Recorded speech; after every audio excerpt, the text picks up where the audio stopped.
हम हर वर्ष अपने प्राण प्यारे आराध्य देव का प्राकट्य उत्सव मनाते हैं। आज करुणानिधान सर्वलोक महेश्वर भगवान परमात्मा परब्रह्म श्री कृष्णचंद्र जी यह करुणा करके समस्त जीवों को परमानंद प्रदान करने के लिए ही प्रकट हुए। और ये प्राकट्य उत्सव सार्थक तभी हो जब हमारे हृदय में प्रकट हो, मेरे मन में, मेरे प्राणों में, एक एक श्वास में, एक एक नस नाड़ी कृष्ण कृष्ण कृष्ण भगवत स्वरूप हो जाए, हमारे हृदय में प्रभु का अवतार हो, हमारे हृदय में भय प्रगट कृपाला दीन दयाला। देवकी वसुदेव जी ने महान तप किया कि संसार का स्वामी भगवान मेरा पुत्र बने। नंद यशोदा जी ये सब महान तप संपन्न, इनको सुख प्रदान करने के लिए भगवान प्रकट हुए। ये दुराचारियों का विनाश तो बहुत साधारण सी बात है। श्री सुखदेव जी कहते हैं कि ये उस समय की बात है जब लाखों राक्षसों ने, असुरों ने, दैत्यों ने राजाओं का रूप धारण करके पृथ्वी में आतंक मचा रखा था। अहंकार से भरे हुए, बल से भरे हुए पृथ्वी को आक्रांत कर रखा था। आक्रांत पृथ्वी त्राण पाने के लिए रो रही थी। ये उस समय की बात है जब यदुवंशी राजा शूरसेन माथुर मंडल, शूरसेन मंडल का मथुरापुरी में रह करके शासन करते थे। ये मथुरा समस्त यदुवंशी नरपतियों की राजधानी थी। मथुरा में सदैव भगवान की उपस्थिति पाई गई है। मथुरा में सूर्य के पुत्र वसुदेव जी का विवाह देवकी जी के साथ हुआ। ये उस समय की बात है जब नवविवाहिता पत्नी देवकी को रथ पर विराजमान करके वसुदेव जी ले जा रहे थे। कंस बड़ा बलवान, स्वभाव में धूर्तता, वसुदेव जी से कहा मैं रथ हाँकूंगा, मेरी बहन है। और रथ के घोड़ों की लगाम पकड़ ली, स्वयं रथ हाँकने लगा। रथ चल पड़ा। जिस समय घोड़ों की लगाम पकड़कर कंस रथ हाँक रहा था, उसी समय स्पष्ट आकाशवाणी हुई, अरे मूर्ख, जिसको तू रथ में बैठाल कर लिए जा रहा है, उसकी 8वें गर्भ की संतान तुझे मार डालेगी। भोजवंश का कलंक। आकाशवाणी सुनते ही कूद पड़ा रथ से, तलवार खींच ली और बाल पकड़े देवकी के। वसुदेव देवकी के लिए आदेश किया, तत्काल हथकड़ी बेड़ियों से जकड़ करके इनको कैद खाने में डाल दिया जाए और बहुत ही कठोर पहरा लगा दिया जाए। वर्ष वर्ष में जो संतान होती मारता गया, उसे हर बार शंका बनी रहती, पता नहीं वो भगवान किन बालक के रूप में प्रकट हो जाए। परीक्षित, पृथ्वी में बात प्रायः देखी जाती है कि अपने प्राणों का ही पोषण करने वाले जो लोभी लोग होते हैं, वो चाहे राजा हो चाहे कोई भी हो, वो अपने स्वार्थ की पूर्ति के लिए माता पिता भाई बंधु किसी की भी हत्या कर सकते हैं। माता की, पिता की, भाई की, बंधु की, मित्रों की, इष्ट की, किसी की भी। ऐसे स्वार्थी पुरुषों से कभी मित्रता नहीं रखनी चाहिए, इन्हें हानि ही होती है। जब कंस ने एक एक करके देवकी जी के 6 बालक मार डाले, तब देवकी के 7वें गर्भ में भगवान के अंश स्वरूप अनंत महिमा अनंत बलशाली भगवान शेष जी पधारे देवकी जी के गर्भ में। अनंत भगवान जब 7वें गर्भ के रूप में देवकी के उदर में पधारे, बड़ा आनंद। पर देवकी जी को लगा कि कंस इसे भी मार डालेगा, इसलिए वो रुदन करने लगी। विश्वात्मा भगवान ने देखा कि माता को बहुत दुख है और यदुवंशियों को कंस सताए ही जा रहा है, तो अपनी योग माया का स्मरण किया और योग माया को आदेश किया, देवी कल्याणी तुम ब्रज में जाओ, वह प्रदेश ग्वालों और गौओं से सुशोभित है।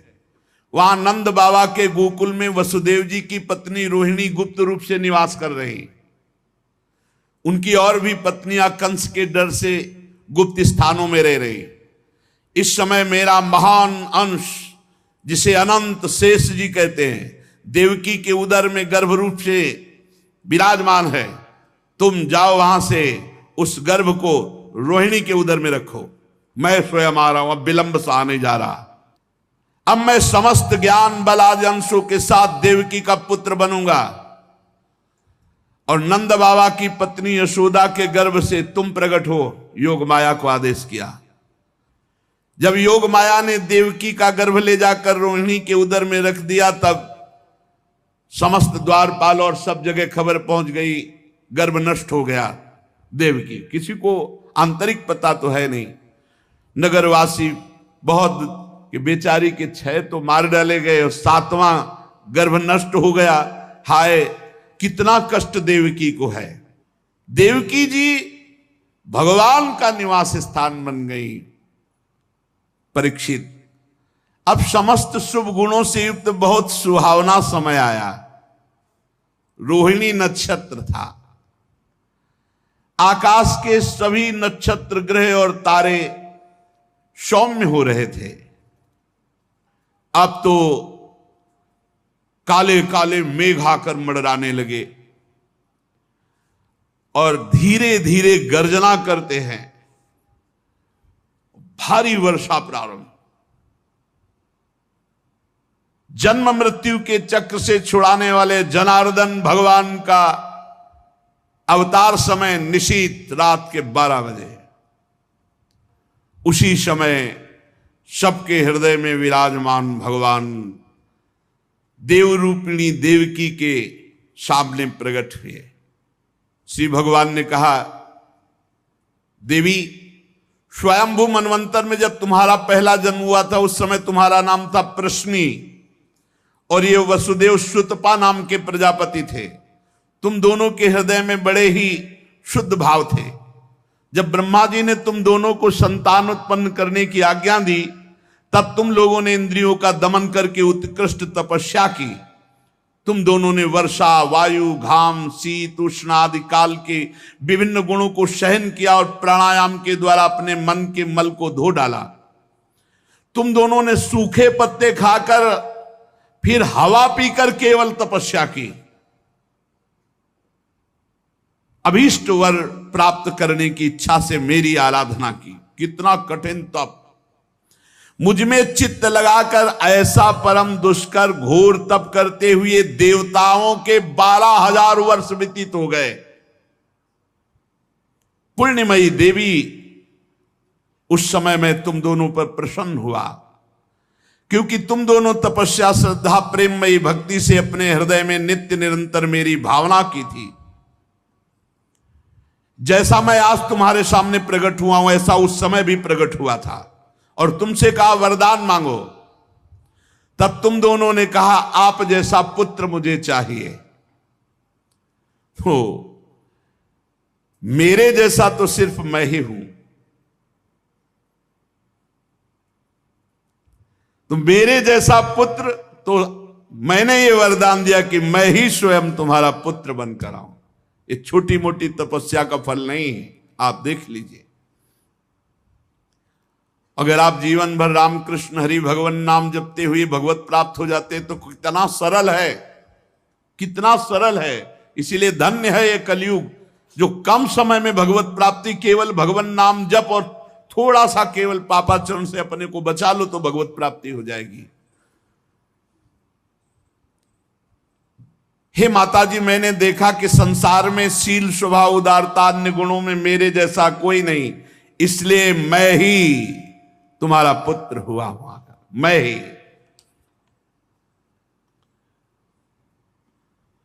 प्रश्न गर्भ से, वामन रूप से, और इस समय तुम देवकी वसुदेव हुए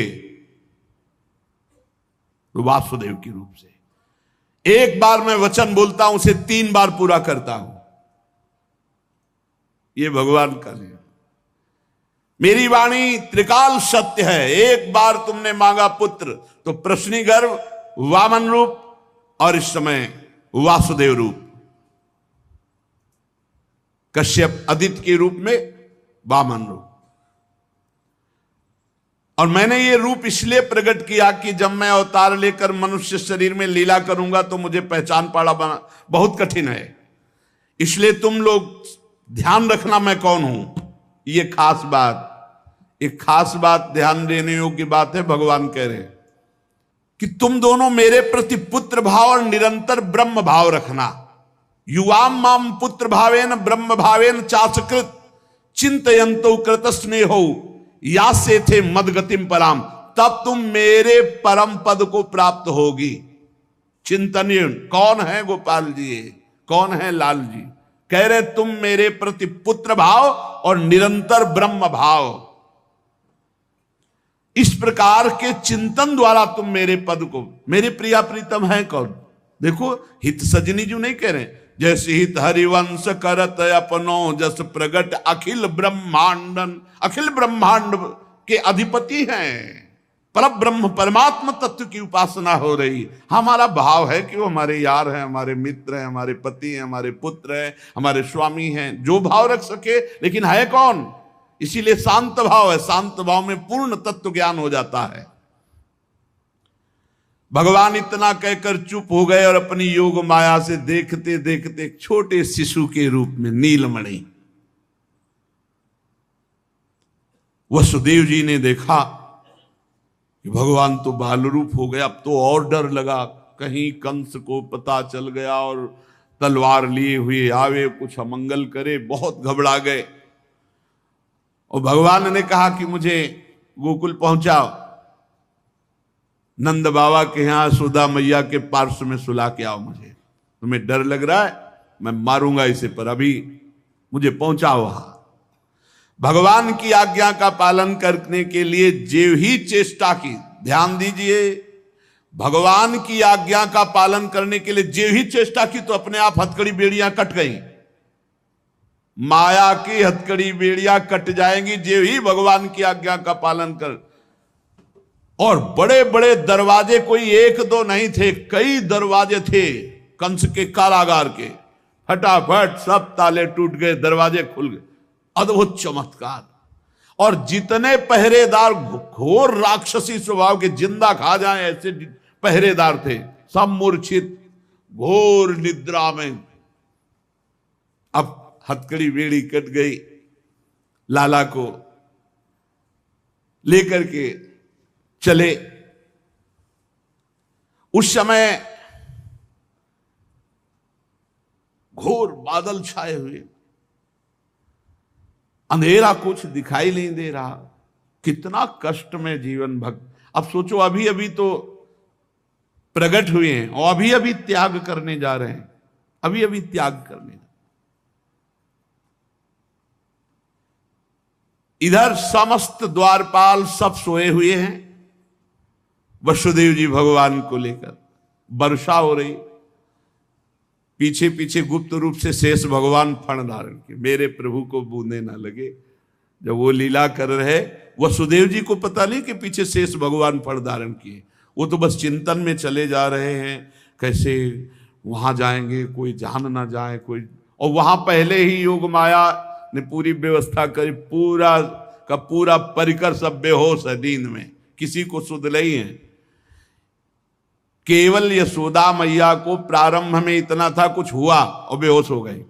क्या हुआ ये निर्णय नहीं हुआ। पूर्ववासियों की समस्त इंद्रिय वृत्तियों की चेतना हर ली, सब अचेत हो गए। इतनी मोटी जंजीरें लगी हुई थी, ताले लगे हुए थे, जेल के साथ टूट गए। भगवान श्री कृष्ण को गोद में लिए हुए जैसे जैसे आगे बढ़ते सब दरवाजे अपने आप खुलते चले थे और पहरेदार सब सो रहे। बादल नजदीक आकर मानो बरस रहे हो, ऐसे लटक लटक के बादल। शेष भगवान अपने फणों से जल को रोकते हुए 1000 फण धारे पीछे पीछे चल रहे। यमुना जी ने देखा कि प्रभु पधार रहे तो पहला चरणामृत तो हमारे अधिकार बनता है। अरे जिनके चरणों का ध्यान बड़े बड़े महापुरुष शिव आदि करते हैं, आज वही प्रभु मेरे पास आ रहे हैं। आनंद में भर गई यमुना जी और उफान। यमुना जी ने जब उफान आनंद का लिया तो वसुदेव जी के प्राण बहुत घबरा रहे हैं कि अब क्या करें, लौट सकते नहीं, कोई नौका आदि है नहीं। चलो प्रभु ने आज्ञा करी है तो वही देखेंगे। अब मेरे प्राण चाहे चले जाएं, मेरे लाला को कुछ ऐसे। यमुना जी उफान कर रहे कि चरण छू ले, और वसुदेव जी उल्टा सोच रहे कि यमुना जी बढ़ रही तो लाला को बचाए। देखो ये समर्पण है, मेरे प्राण भले चले जाए, बस आज्ञा का पालन, प्रभु को पहुंचाना है और सुरक्षित पहुंचाना है। यमुना जी ऐसे थपेड़ जोर जोर से बढ़ रही।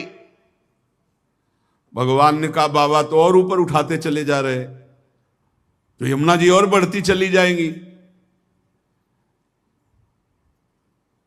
एक श्री चरण बड़ा, ये वसुदेव जी को पता ली, जो ही यमुना जी को श्री चरण प्रभु के स्पर्श हुए तो तुरंत नाभिभर हो गई और ऐसे एकदम शांत। वसुदेव जी बाबा के नगर में गोकुल में गए तो डर रहे थे कि कोई देख न ले, लेकिन वहां कोई देखने वाला ही था, सब सोए हुए थे। उन्होंने अपने पुत्र को, अब वो ऐसे देख रहे थे, और जहां सुलाया तो वहां भी पुत्र था, पार्श्व में योग माया और वही पुत्र। भगवान के इस अवतार में 2 अवतार हुए। एक हुआ चतुर्भुज नारायण भगवान का अवतार जो वसुदेव देवकी के सामने, और एक हुआ पीछे आपने सुना है नंद बाबा और यशोदा मैया बहुत ऐश्वर्य समृद्धि सब रिद्धियां सिद्धियां अठखेलियां कर रहे। ब्रज तो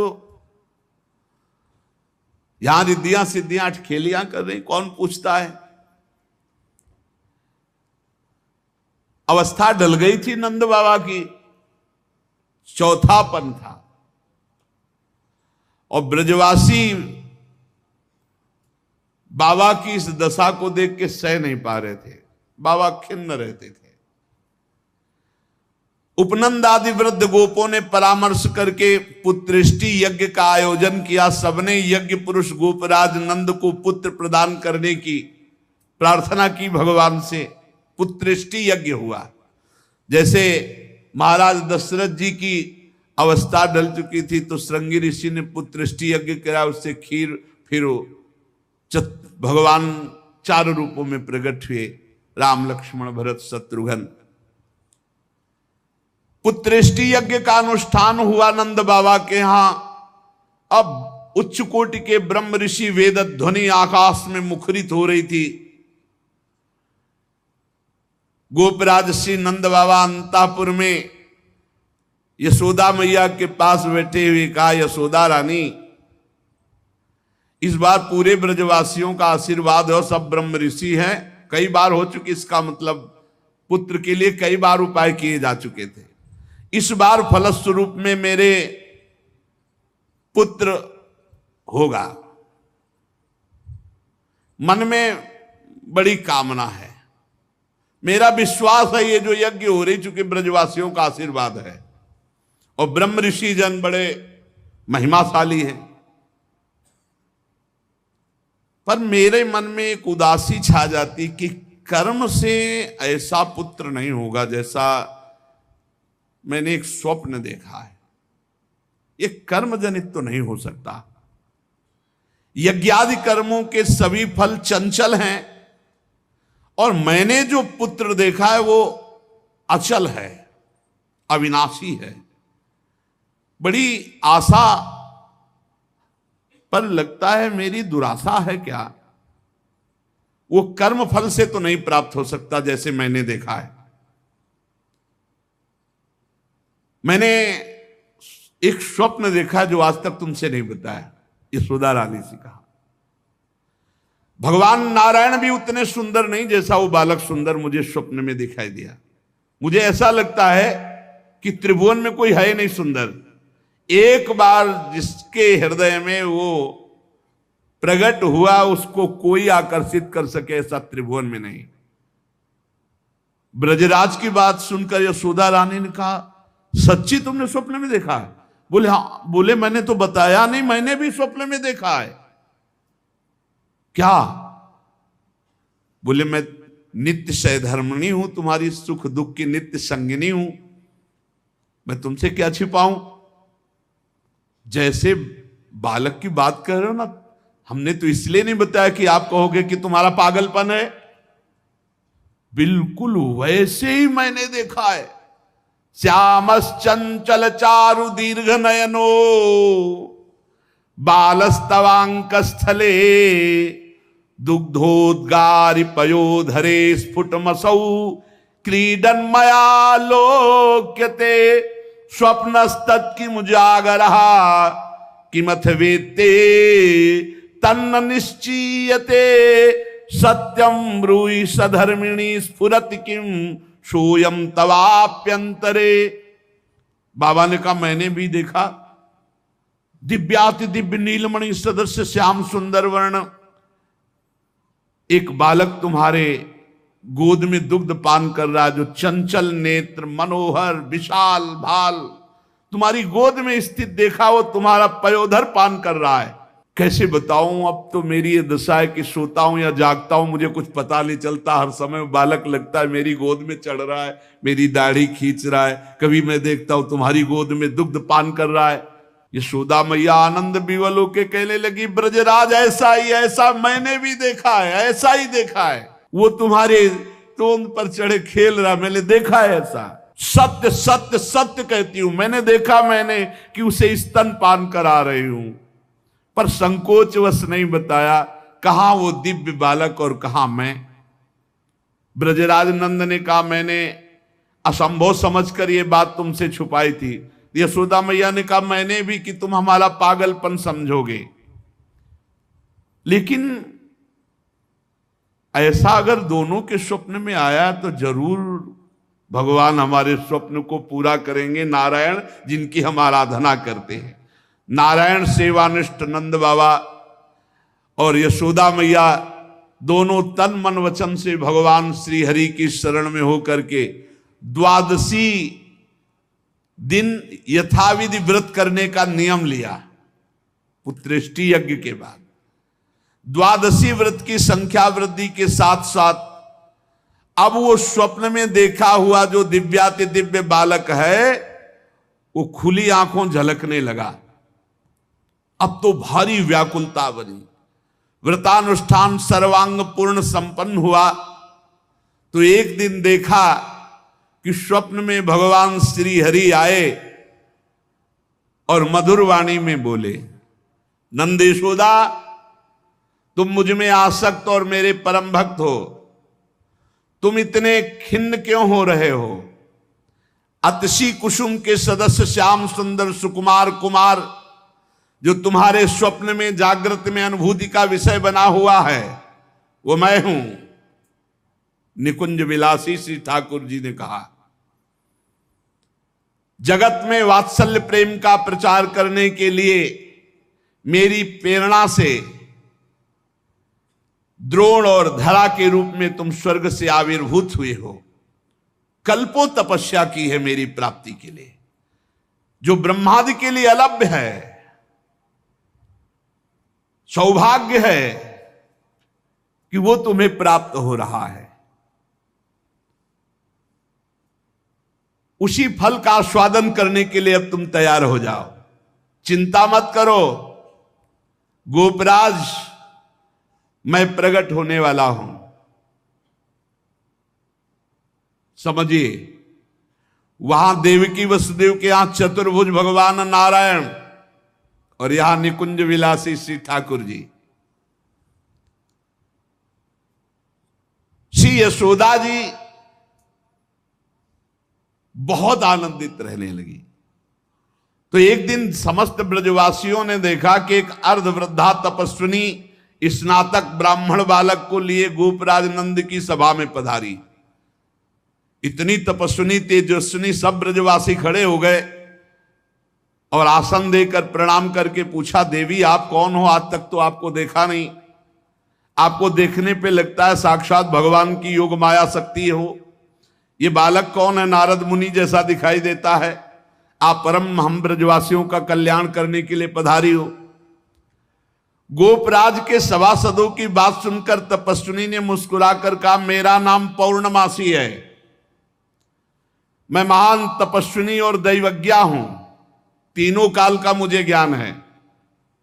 और ये जो बालक है, तुमने कहा नारद जी जैसा, इसका नाम मधुमंगल है।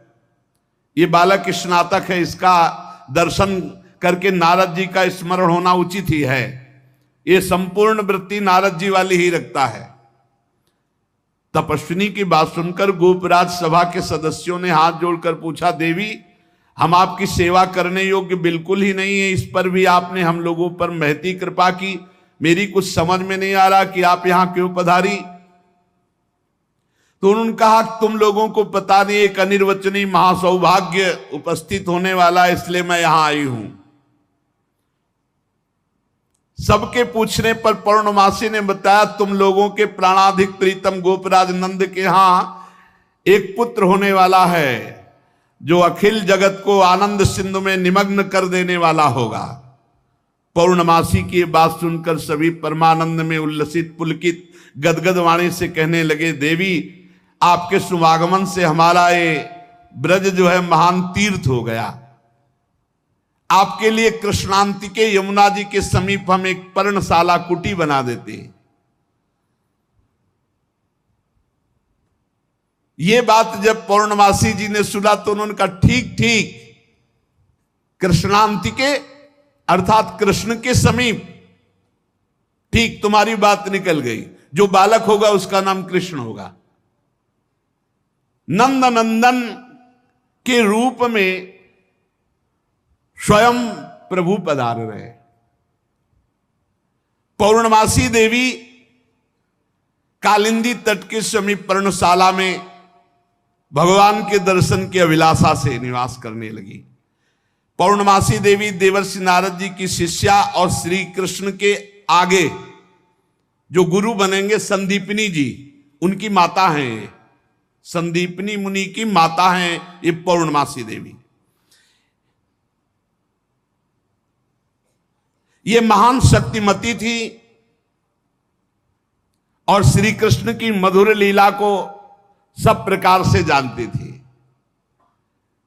भगवान की लीला का आनंद बढ़ाने के लिए मस्खरे मनसुखा के रूप में वो मधुमंगल। तो भगवान का जो ऐश्वर्यमय अवतार हुआ वो जेल में, और जो माधुर्यमय अवतार हुआ ये नंद बाबा के यहां। तो जो ऐश्वर्यमय अवतार वापस गया, तो आप देखिएगा अक्रूर जी के साथ अक्रूर जी ने देखा जल में डुबकी लगाकर शेष सैया पर चतुर्भुज नारायण सेन, और हमारे द्विभुज मुरली मनोहर वृंदावनम परित्यज्य पादमेकम न गच्छति, वो कभी यहां से नहीं गए। जो गए तो देखो यहीं से निकलते ही चतुर्भुज हो गए। मथुरा में चतुर्भुज, द्वारिका में हमारे द्विभुज मुरली मनोहर नंद यशोदा के लाड़िले, वो कभी एक कदम ब्रज से बाहर नहीं गए।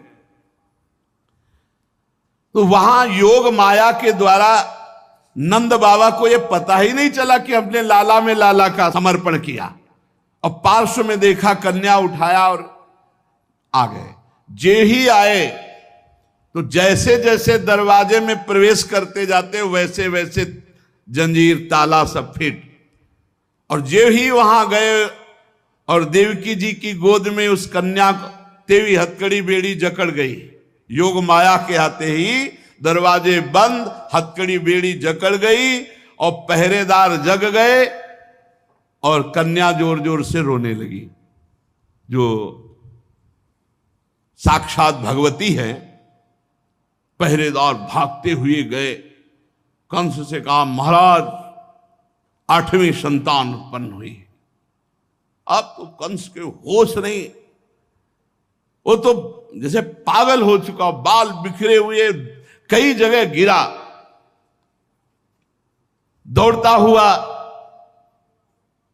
आया, दरवाजे खोले गए। बड़ी घबराहट है, बाहर बिखरे हुए, बड़ा भयानक रूप कंस का।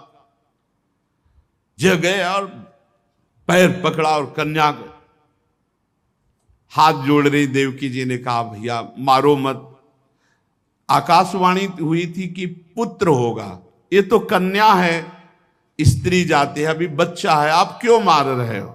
भैया तुम तो बड़े कृपालु हो, और देखो हमारे कई बच्चे मार डाले तुमने, अब एक कन्या बची, इसे तो दे दो, मैं तुम्हारी छोटी बहन हूं, बहुत दीन हूं। बड़ा प्रार्थना की, लेकिन वो देवकी जी रोती रही, पैर पकड़ करके कन्या को एक चट्टान पर मार। और ये कन्या कोई साधारण कन्या तो थी नहीं, आद्या शक्ति महाभगवती। हाथ से छूट गई और सामने आकाश में देखा तो 8 आयुध, दिव्य माला वस्त्र चंदन मणिमय आभूषणों से विभूषित, धनुष त्रिशूल बाण ढाल तलवार शंख चक्र गदा। और देखा सिद्ध चारण गंधर्व अप्सरा किन्नर सब स्तुति कर रहे अंबा की। और उस समय देवी ने कहा है मूर्ख, तेरी सामर्थ्य नहीं कि तू मुझे मार सके, और तू जिसे सोच रहा है ना कि मैंने मिटा दिया, अरे तेरे मारने वाला पैदा हो चुका है। निर्दोष की हत्या करने वाले, अब तू बच नहीं सकता, कहीं भी भाग के जा, तेरे मारने वाला पैदा। अब कंस के दिमाग में आया कि संतान तो 8वीं पुत्र होनी थी, वो पैदा हो चुका, ये आकाशवाणी झूठ कैसे बोल सकती? तो पैदा तो देवकी के यहां ही होना चाहिए। बड़ा आश्चर्य हुआ। फिर उसने हाथ जोड़ा देवकी वसुदेव जी की, व्यर्थ में हमने आपको कष्ट दिया आकाशवाणी, आप मुझे क्षमा कीजिए बहनोई जी और बहन जी। और वो उन्होंने कहा कुछ नहीं, वसुदेव जी से कहा कि ये विधाता भी झूठ बोलता है, आकाशवाणी हुई थी कि 8वां पुत्र होगा, पुत्री कैसे हो गई? मैं बड़ा पापी हूं, मैंने आप दोनों महात्माओं को बड़ा कष्ट दिया। पर वसुदेव जी आपको दुखी नहीं होना चाहिए। जो लोग तत्व को जानते हैं, आत्मा को जानते हैं, वो शरीर के नाश पर दुखी। देखो इनको भी ज्ञान है यार, बड़ा विचित्र। पर उपदेश कुशल बहु तेरे, राक्षस स्वभाव वालों को भी ज्ञान, ये भी उपदेश दे रहे। वसुदेव जी ये शरीर को जो आत्मा मान बैठते हैं, इसी उल्टी बुद्धि के कारण ये एक दूसरे से बैर और राग द्वेष कर लेते हैं, जन्म मृत्यु को प्राप्त होते हैं। यद्यपि मैंने तुम्हारे पुत्रों को मारा, फिर भी ज्ञान के द्वारा देखो कौन किसको मारता है। बड़ा सुंदर ज्ञान दे रहे। अभी बताएंगे ठाकुर जी आके तुम्हें कौन किसको मारता है लौट के। ये जो अपने स्वरूप को भूले हुए हैं लोग, इसीलिए मैं मरने वाला हूं, मैं मारता हूं, ऐसा मैं दुख भोग रहा हूं, ये मेरे को दुख देने वाले घोर अज्ञान की बात। कोई किसी को मारता नहीं, कोई किसी को दुख नहीं, जीव अविनाशी है, शरीराभिमान के कारण ऐसा। फिर भी मैं क्षमा चाहता हूं आपसे। वसुदेव जी के चरण प्रकार देवकी जी ने कहा भैया भैया बस पैर छूने की जरूरत नहीं है, आप खुशी रहो। यह आपने बताया नहीं कि अज्ञान के कारण ही, शरीराभिमान के कारण ऐसा होता है, अपने और पराये का भेद। बस बस आपका इसमें कोई दोष नहीं है। जब वसुदेव और देवकी जी ने इस प्रकार, तो कंस वहां से अनुमति लेके चला गया और बुलाया पूरे परिकर को और कहा योग माया ने जो कहा है वो झूठा नहीं हो सकता। 8वीं संतान पैदा हो चुकी है मारने वाली, तो ये लड़की नहीं हो सकती, ये पुत्री नहीं हो सकती, कुछ है, प्लानिंग करो। वो कह रहे पैदा हो चुका तो ब्रजय में होगा। कंस के मंत्री जितने थे वो कंस से भी ज्यादा बुरे स्वभाव वाले थे। उन्होंने कहा महाराज आज्ञा करो, ब्रज 84 कोस में आज से लेकर 10 दिन तक जितने भी बालक हुए सब मार डालेंगे हम लोग। बड़ा प्रसन्न हुआ इसका प्लान कि सबका नाश, और भगवान पहुंच चुके हैं यहां से ईश्वर स्वरूप, और यहां से ब्रज के लाडिले ठाकुर कभी बाहर नहीं गए, पक्का मानना। कभी ये जितने संत जन ऐसे थोड़ी जी रहे हैं, पूरी भावना में नहीं जी रहे भाई। छिन छिन बिहरत संग, छिन छिन निरखत प्रेम भरी, छिन जस कहा तभंग। अब जब मैया के नेत्र खुलेंगे, लाला को देखेंगे तो उत्सव मनाएंगे, वो कल अपने लोग फिर उत्सव मनाएंगे। श्री राधा वल्लभ लाल।